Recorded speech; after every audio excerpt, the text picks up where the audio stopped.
എന്താ അല്ലേ കോക്കിന്റെ ഒരു കരിയർ വെച്ച് നോക്കുന്ന സമയത്ത് കോക്ക്, ഒമർ ലുലു, തരികട സാബു ഇവർ തമ്മിൽ FFC തുടങ്ങി, ഫാൻ ഫൈറ്റ് ക്ലബ്ബ് ഫേസ്ബുക്കിലും ഇൻസ്റ്റയിലും പേജ് തുടങ്ങി. അതിനുശേഷം എന്താ പറയാ മലയാള സിനിമയിൽ താരങ്ങൾ തമ്മിൽ ഫൈറ്റ് ഉണ്ടാക്കി. അതിനുശേഷം ഇത് പിടിക്കാതെ വന്നു കഴിഞ്ഞപ്പോൾ പല ജില്ലകളിലെ ആളുകൾ തമ്മിൽ ഫൈറ്റ് ആയി. പിന്നെ അത് കൂട്ടി. പിന്നെ ഹോളിവുഡിലേക്കാണ് പോയത്.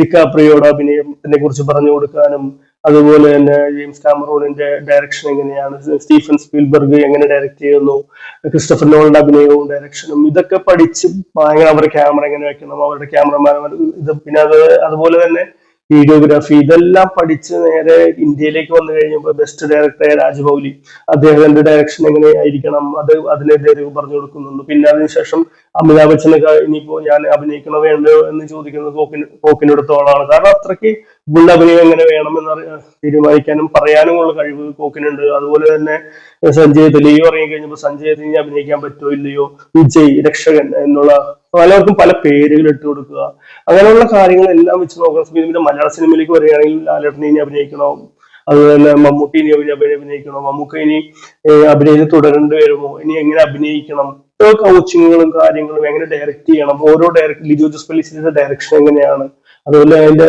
എന്താ പറയാ കോറിയോഗ്രാഫി എങ്ങനെയായിരിക്കണം, ഇതെല്ലാ കാര്യങ്ങളും പറഞ്ഞു കൊടുത്ത് ഡയറക്ഷന്റെ കാര്യങ്ങൾ പറഞ്ഞു കൊടുത്ത് എങ്ങനെയാണ് സംസാരം, അതായത് ഒരു ഡയലോഗ് ഡെലിവറി പോലും എങ്ങനെയായിരിക്കണം, എന്തിനാണ് പറയേണ്ടത്, സ്ക്രിപ്റ്റ്, ഇങ്ങനെയൊക്കെ ഇത്രയ്ക്ക് സിനിമകളെ കുറിച്ച് പഠിച്ച് അതിന്റെ എല്ലാ കാര്യങ്ങളും മനസ്സിലാക്കി കഴിഞ്ഞു കഴിയുമ്പോൾ നമ്മളൊരു വെള്ളിയാഴ്ചയിൽ പ്രതീക്ഷിക്കും, അല്ലെങ്കിൽ ഒരു അനൗൺസ്മെന്റ് പ്രതീക്ഷിക്കും.